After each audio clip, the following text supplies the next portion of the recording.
সন্ত্রাসের godfather mastermind Tarique Rahman,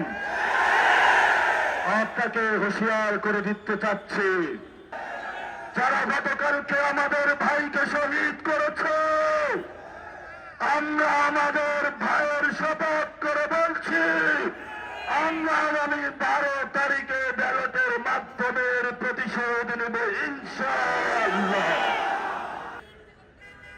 11 দলীয় জোট ঐক্যবদ্ধ বাংলাদেশের প্রিয় ভাই এবং বোনেরা, প্রিয় সাংবাদিক ভাইরা, আমরা আজকে আপনাদের সামনে উপস্থিত হয়েছি আমাদের শহীদি ভাইয়ের লাশ নিয়ে।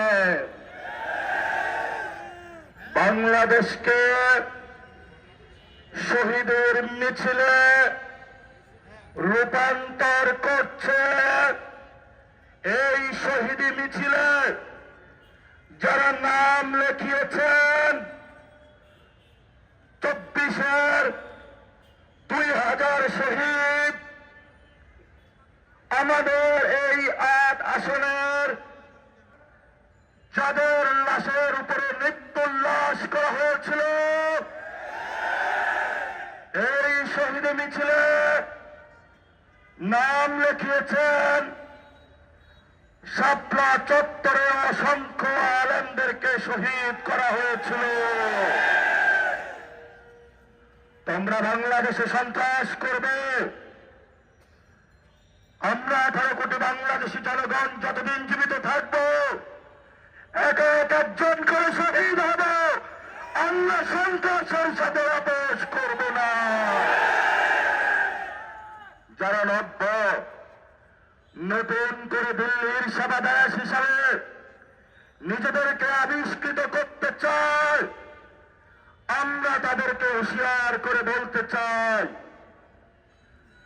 সময় আছে, শেখ হাসিনা থেকে শিক্ষা নিন। শহীদ মিছিল তারা বড় করেছিল, আজকে এই শহীদ ভূমিতে আমরা আছি। শেখ হাসিনা ভারতে পালিয়ে গেছে। আমাদের ধৈর্যের বাঁধ ভাঙবেন না আপনারা। যদি ধৈর্যের বাঁধ বাঁধতে হয় তাহলে গণতন্ত্রের মধ্যে আসুন। আগামী 12 তারিখের জন্য অপেক্ষা করুন। বাংলাদেশের মানুষ মুখিয়ে আছে। বাংলাদেশের মানুষ আগামী 12 তারিখে গণতন্ত্রের মধ্য দিয়ে যারা গত 1 বছরে বাংলাদেশে টেন্ডারবাজি চালিয়েছিল, দুর্নীতি চালিয়েছিল, সন্ত্রাসী কার্যক্রম চালিয়েছিল, তাদের বিপক্ষে 11 দলীয় জোটকে ঐক্যবদ্ধ বাংলাদেশকে বিপুল ভোটে জয় করে ইনশাআল্লাহ সরকার গঠনের ধার প্রান্তে নিয়ে যাবে। তোমাদেরকে আমরা সেদিন বিচারের মুখোমুখি করব, প্রতিটি লাশের হিসাব নিব, প্রতিটি শহীদের হিসাব নিব। আমরা শহীদ হতে প্রস্তুত আছি। আমরা এক আল্লাহ ছাড়া কাউকে ভয় পাই না। আমরা আজাদির পক্ষ, তোমরা গোলামীর পক্ষ। আজাদির মিছিল চলবে চলবে। প্রিয় উপস্থিতি, আমরা সবাই আজকে হাত তুলে শপথ করি, যারা গতকালকে আমাদের ভাইকে শহীদ করেছে, আমরা আমাদের ভাইয়ের শপথ করে বলছি, আমরা আগামী 12 তারিখে ব্যালটের মাধ্যমে প্রতিশোধ নেব ইনশাআল্লাহ। যারা সন্ত্রাস করে, যারা দুর্নীতি করে, যারা টেন্ডার করে, আপনারা তাদেরকে বয়কট করুন, গণভোটে হাকে জয়যুক্ত করুন।